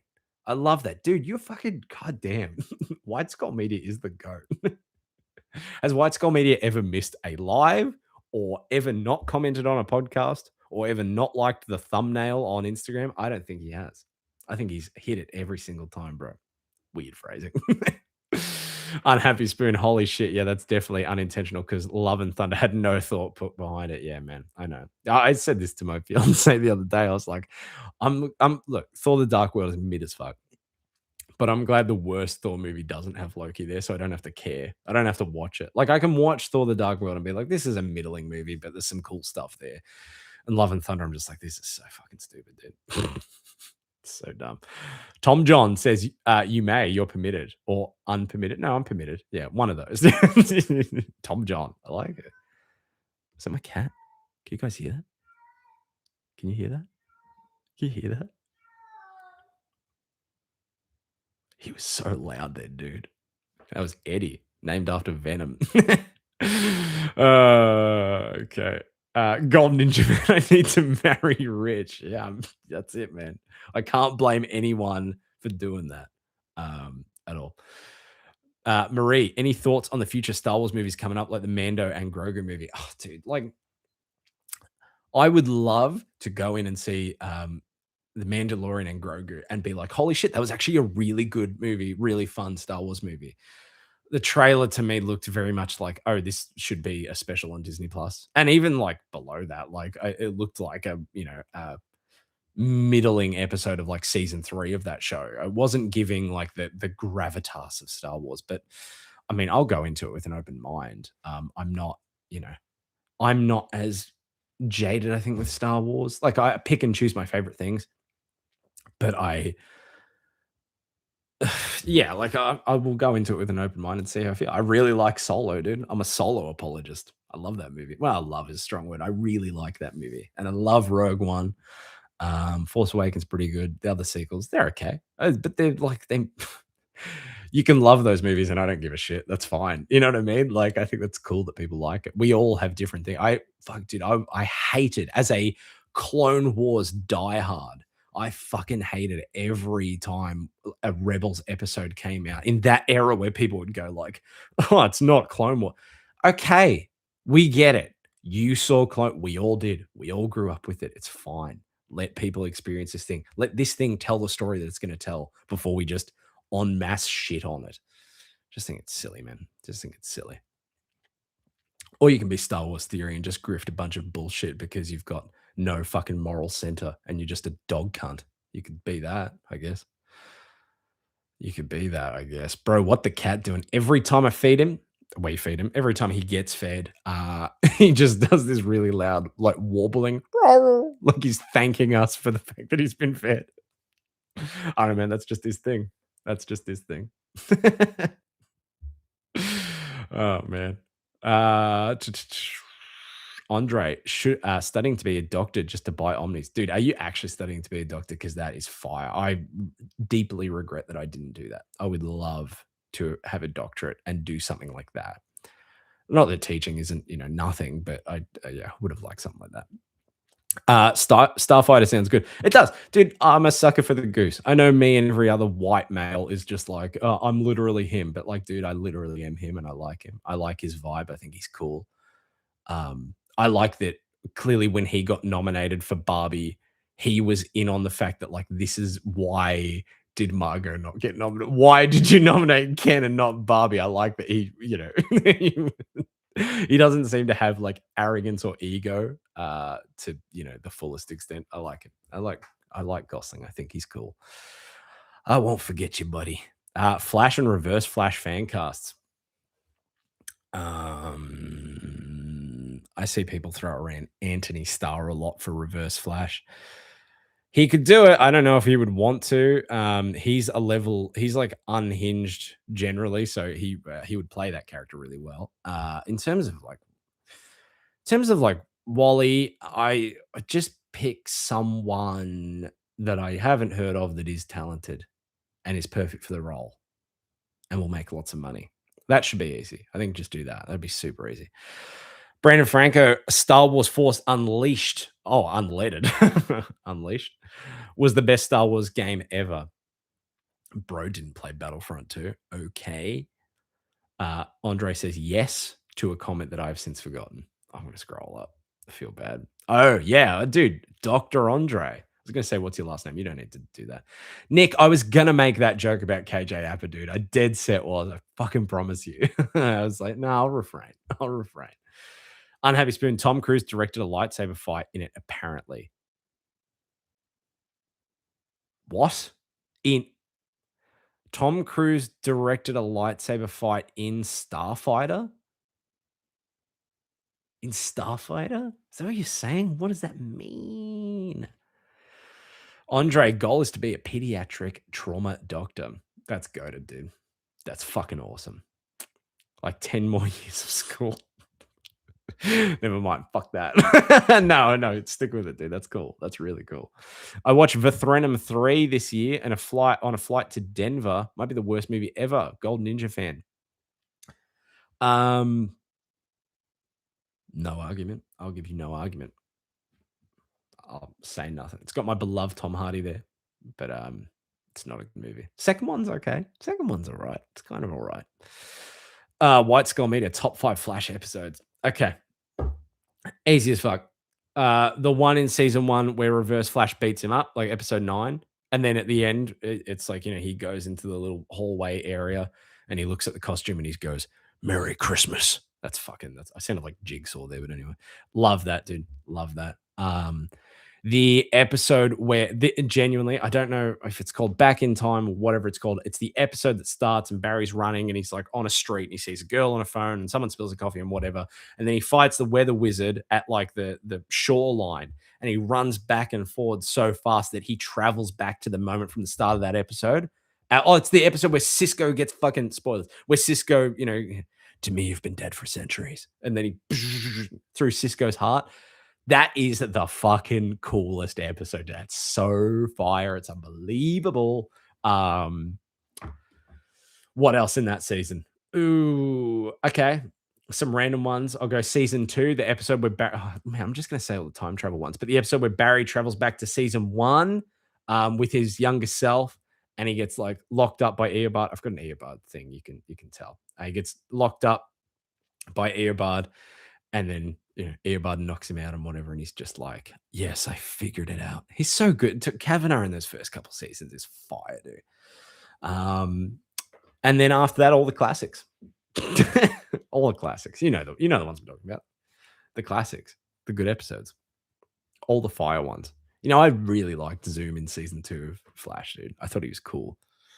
That episode where he like breaks Flash's back and just like runs him around the city by his neck, just showing him up to like the Central City Police Department, being like, "Look at this shit." That's fucking crazy work, dude. That's unbelievable that he did that. Or like the aura loss from Barry there is so bad that he should have just been like, "Nah, I can't." He wins. Yeah. Okay.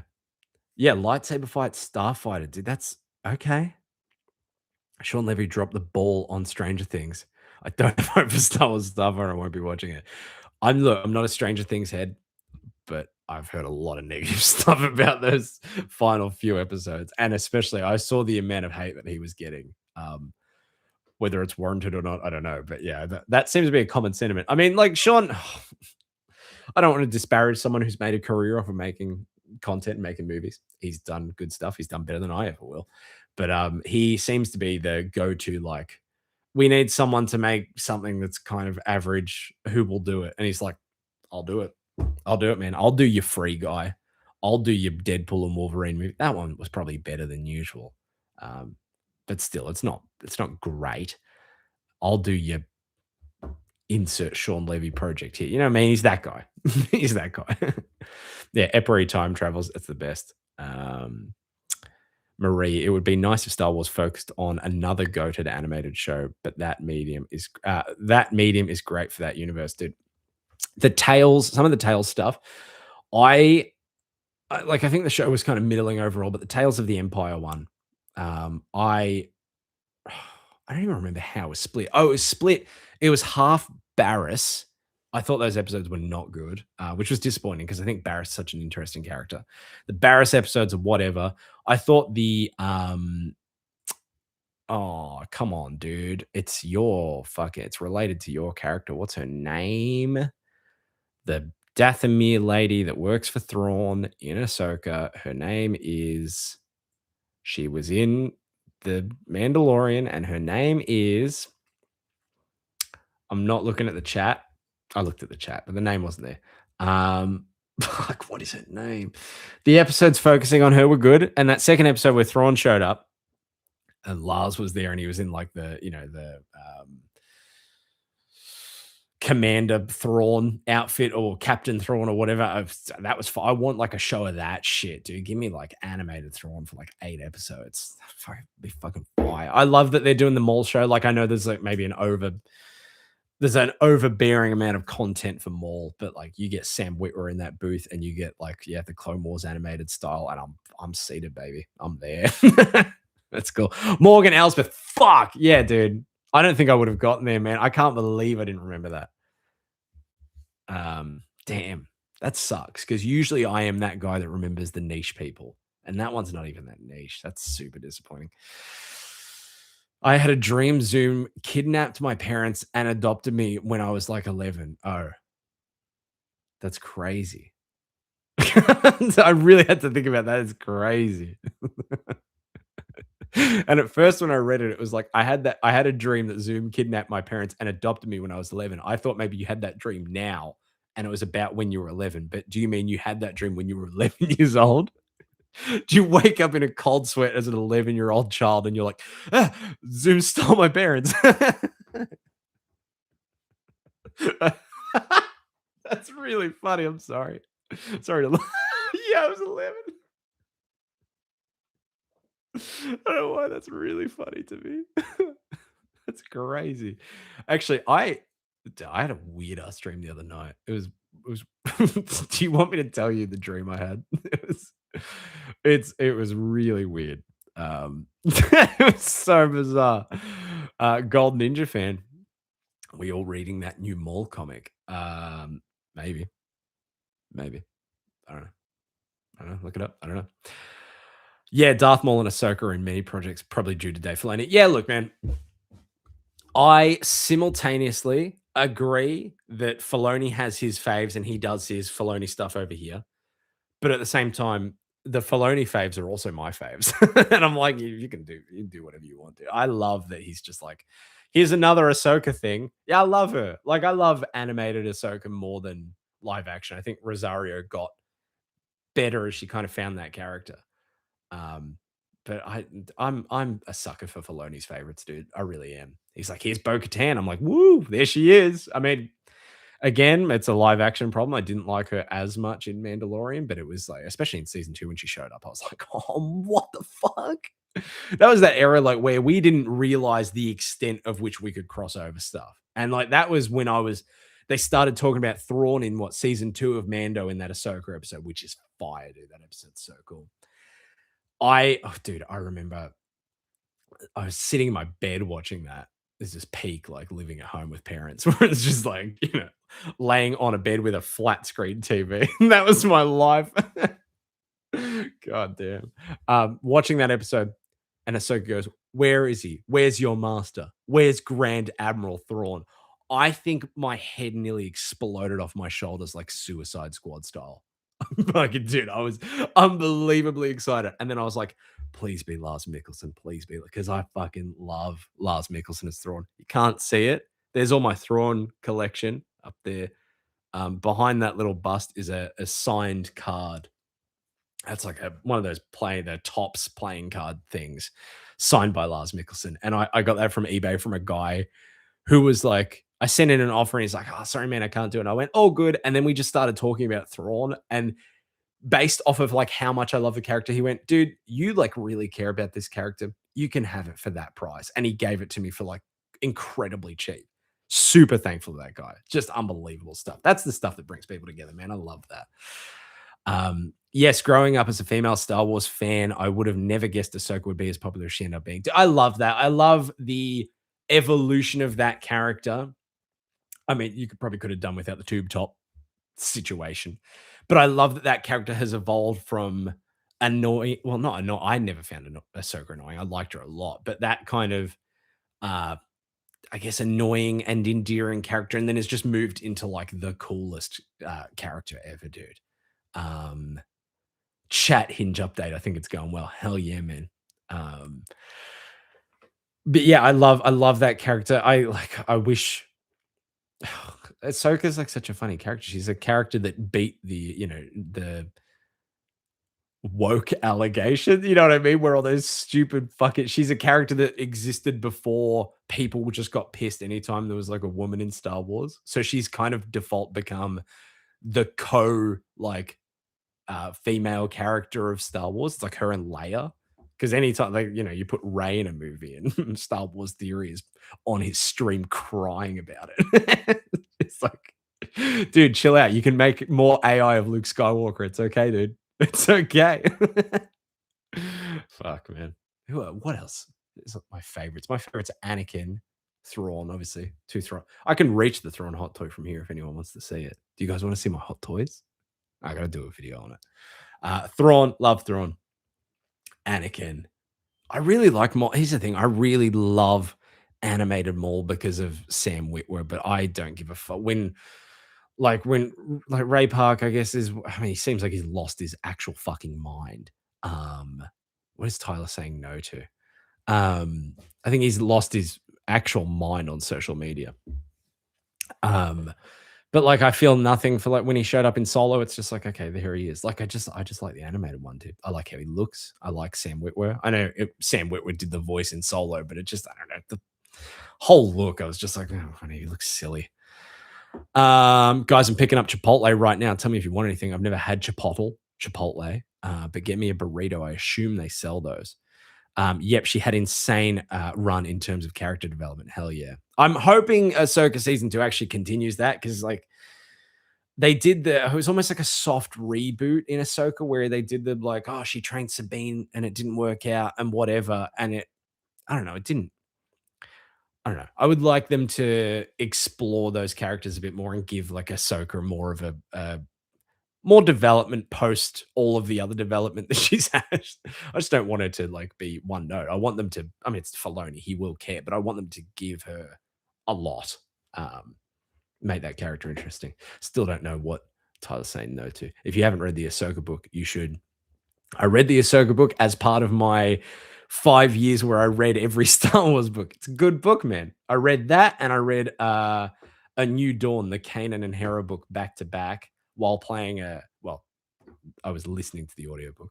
Done by Ashley Eckstein, which is so cool. While playing like a shit ton of Gary's mod, and it's very cool. I have a lot of nostalgia for those books. And Lost Stars, dude, completely unrelated, but Lost Stars is one of, if not the best Star Wars book, potentially. Could go for a burrito, sure. White Skull Media, what Marvel stories would you want to see adapted into animated movies? Like pre-Decamu. Yeah. The Decamu was okay, wasn't it? The Decamu had some okay movies. Currently working on a video about the topic. Do you want me to be in your video? I'll be in it. You reach out to me, I'll record something for your video. If you want, I don't have to be. It's all good. It's not an expectation. If I had to adapt a Marvel story into animation, oh man, we spoke about it before. I don't think you could do it. I would love some dark stuff. I would love them to do that roulette issue. It would have to be like as part of a big Bullseye Daredevil animated movie, probably just adapting that arc. But like, I would love that. I would love them to do probably not Demon in a Bottle, but like Demon in a Bottle mixed with the Denny O'Neil alcohol stuff, like Tony Stark rock bottom kind of stuff. But I don't think they would do that because again, it's too grim. In terms of like, what's a fun story they could adapt in animation? Oh, dude, I'm stupid. It's Doom Quest. That's what I want. It's Iron Man. It's Doctor Doom. It's time travel. It's literally my 3 favorite things of all time. Of all time. That's Doom Quest. That's the answer. That's it. It might be the best story ever told. Nick Heasters, I need a well-made Annihilation animated movie. Sure. Annihilation Conquest. We all saw that Ultron fucking cover growing up. It was the sickest, well, not even cover, the page growing up. It's the coolest thing ever. Nick, I've just realized I haven't responded to you on the Hero Story Instagram. You sent me an insane story, and I went, "What?" And I haven't looked at it yet. I might look. Do you want me to look at it live if you've responded? Andre, does the car crash curse extend to live streams? I don't know, man. Oh, because you're going. We're about to find out, dude. We're about to find out. I just realized that the chat is messaging me. Oh, that's good casting. Cool. Okay. I'm gonna see if Nick has responded to me. Oh, he hasn't. Wow, dude, left me on red. Well, not even on red. He didn't even open the message. Wow. Tom John, thoughts on motion comics? They've done extreme. I remember the extremist one. Yeah, man. Um, they're cool. They're okay. I think for me, motion comics, they're one of those things that like I could just read that book faster than watching the motion comic. And like the Watchmen one, for instance, it was just one guy doing all the voices. It was like an audio book. They don't do as much for me as maybe some other people, but I like if people love them, they love them. I think it's crazy that there was a invincible motion comic that for a while was just like lost media. I don't know if they found it, but that's insane. White Skull Media, you can record something for it if you want to be in a video that probably won't get a lot of views. I don't know, man. I think it's cool that you're making shit to begin with, dude. I was trying to think, like, how do we promote it without just like posting? Well, actually, we could share it on story. I could share it on the story. Actually, I can post it if I'm in it. If I'm in it, we can post it. Bump up those views by like 10. You know, that's an idea. Be like, hey, Harper appears in this video, blah, blah, blah, blah. That can go out to the 10 people that watch us. That's cool. That's a good idea. Um, I did just slam my number on a pole I didn't know was behind me. I can't slam my number. What am I missing? I'm missing something, dude. I'm sorry. I'm not paying attention. Nick he says, I've been addicted to playing Metal Gear Solid. Chill. I will not chill, dude. I'm angry. You didn't respond to me. White Skull, I couldn't put into words how I do ones on Doom Quest and some strange stories. So that sounds like a job for. I can do it. I'll do it. Andre, I used to be like unwarrantedly terrified of motion comics when I was young. I have no idea why. No, I think that's fair. I think that's fair. They're kind of like, they're kind of creepy.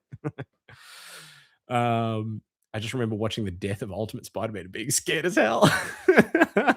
That's great. The car and pole were completely fine though. Dude, it's scaring me. I don't like it. Golden Ninja fan, anyone read the High Republic novels? I've been wanting to get into them. I've heard some good things. I haven't read them personally. They've gone past my era of I'll read everything, but I've heard good things. Damien Crowley, hi. Hello, welcome. Dude, we're right at the end. Sorry, bro. White Scott Media, you might be cooking. I might be cooking, man. Message me. Just hit me up. Hit up the Hero Story account, man. Metal Gear Solid is peak. I've never played it, but I'm a huge fan of the Duran Duran memes. Love Duran Duran. It's good stuff. No one hears a word. It's so fucking good, dude. Oh man. Has anyone played any of the old Republic games, like the online and KOTOR one? See, I want to say that I have like played Knights of the Old Republic, but I actually don't remember doing that. You know what I mean? Like I feel like I have, but there's every chance that 10 years ago I watched like a YouTube let's play and I've melded into my mind that no, I did that. Because I did that with like The Last of Us 2 or something. I was so sure that I played like a lot of that game with a friend. And then I played it and I was like, did I play this? I don't remember. Oh, damn. I'm sorry, man. Hey, you'll be able to watch it later. The live stream, once it processes, it'll go up at like 2 o'clock in the morning for me, which is like what, 10 hours from now? Dude, what is my math there? That's not, no, it'll be like 13, 14 hours from now. My God, that was some awful math. I'm a teacher, dude. Teacher who can't do math. I always treated that era of Star Wars as mysterious ancient history. I mean, dude, Dr. Aphra. Dr. Aphra was a character that actually was on my list of favorites for a while. Dead set. Love that character. I love the idea of her like searching for ancient artifacts and finding all like the old, yeah, like the High Republic shit. We don't need everything explained. I like some things being left to mystery, but I loved that as an approach for that comic to just be exploring old shit. Super cool. Golden Ninja fan, I genuinely thought Invisible was an 80s song because of those memes. It is an 80s song. Invisible by Duran Duran. Yeah, it is. Walking by the when did that come out? I mean, it might have been 90s. It was Duran Duran. Okay. If you tell me it came out like 2004 or something, dude. Invisible release date. Here we go.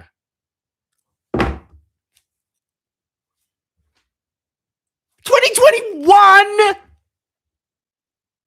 How is that possible? I've heard that song for years, which means I've heard that song for as long as it's been out. That's insane. I didn't know that, dude. I genuinely love Duran Duran. That's crazy. That sounds exactly like fucking Hungry Like the Wolf, dude. How is that possible? That is genuinely the coolest thing I've ever learned, dude. That's so crazy. What? No one has ever captured the sound of the 80s so perfectly than that. That's fucking unbelievable. Wow, that's so cool. I love that okay, I love that the newer song in the internet has taken it and ran with it. Like, that's so cool. Damien Crowley, hey, my algebra teacher in high school always got simple sweat it. My bad. Warning, your connection is unstable. Okay. That might be the time to call it, guys. That might be the time to call it. Thanks for tuning in. I don't even know if you guys can see this now because the connection's unstable. Yeah, it's Duran Duran. Thanks for tuning in. This was only going to be an hour. It's ended up being almost two. Thanks for joining. You guys are the goats. I assume most of you in the Discord, so I'll see you in there. Thank you guys for being a part of that. Seriously love it. It's so cool. Always felt like, I don't know, you can't really have like we couldn't have had like a group chat on Instagram or something. It doesn't work like that. But the Discord, where it's just like it's the community just feeding back in on itself and talking about the stuff they love. I think that's so sick. I love that. So thanks for. Do you know how many times that happens when I teach? I stuff up the words and I just have to go while the kids laugh at me. It's my life, dude. It's my life. Anyway, yes, White Skull, send me whatever you're working on. Yeah, yeah. I'll happy to be a part of it. Of like, I might take a little bit of time to make the thing because I'm fucking busy this month, but I will try. I promise you I will try. I'm on the Discord right now. It's great. Yeah. I saw a group of let me have a look. The other day people were like playing Marvel Rivals or some shit. And I don't have Marvel Rivals, but I really wanted to join that live chat. And then this is gonna sound so embarrassing because I'm doing a fucking live stream right now. I got too nervous to join the live chat. I got too nervous. I was like, oh, it's like 5 people in there. That's a lot of people. It's That's embarrassing, isn't it, dude? Man, I got nervous. Same. Thank you, Andre. Dude. Oh, you were there, Kev. Okay, okay, okay. Oh, you were all there? What the fuck? Okay, okay. Maybe I should download Marvel Rivals and I'll play with you guys. Okay. I could do that. I could do that. You guys can have me on PlayStation. That's fine. Ow. Fuck. I just got a jolt of pain through my arm. That hurt a lot. You guys can have me on PlayStation. That's cool. All right. If I have Marvel Rival stream when, dude, that's a legit idea. That's a legit idea. How good would that be to like, I don't know how Marvel Rivals works, but it'd be cool to play with you guys somehow and we stream it or record it or whatever. That'd be sick. So that I can be like, oh man, I'm playing as Daredevil, and Nick Heasters as the Punisher just blew my head off. I know that's not how that game works, but like Doom 2099 is in Rivals, dude. Yes, he is in Rival. I mean, he doesn't look like my Doom 29. Hashtag not my Doom 2099. But that is cool. We play Protect the President with Harper. Yeah. I'm like the president, except if the president wasn't, insert the thing I always say. We will carry you to Grandmaster. I don't even know what that is, dude. Am I old? Maybe I am. Maybe I'm unk, dude. I'm unk as fuck. I'm so old. I'll play Marvel Rivals with you guys. I'll gift you a Guna skin. Please do. No, don't. If I could have one skin in Iron Man, in Iron Man, in Rivals, it probably would be an Iron Man one, but I don't even fully know the. Oh, actually, no. Actually, there was a cool one I saw. Hold up. Hold up. Hold up. I swear to God. Marvel Rivals. Am I crazy or did they have? Yeah, man. I saw this. I assume this looks real. Yeah, the Superior Iron Man one like that. That's fire, dude. Give me that. Give me that. That's what I want. Oh, what is that? Oh, stop it, dude. I have seen that before, but stop it. Dude, the men, I mean, the men and women both, but like they're hot as far as video games go, they're hot, dude. um, yeah, okay. Hello, Tony Stark. Oh my god. Okay. All right, let's leave it there. Thanks for joining, guys. Thanks for being in the Discord. Even Rocket, it's up to you, man. We'll see you guys next week. Hopefully, we'll do the comic book hot takes, and that'll be fun, and that'll be cool. All right, that's it. Thanks, guys. Goodbye. See you for part 4 whenever I do it. Oh man, I'm tired. God.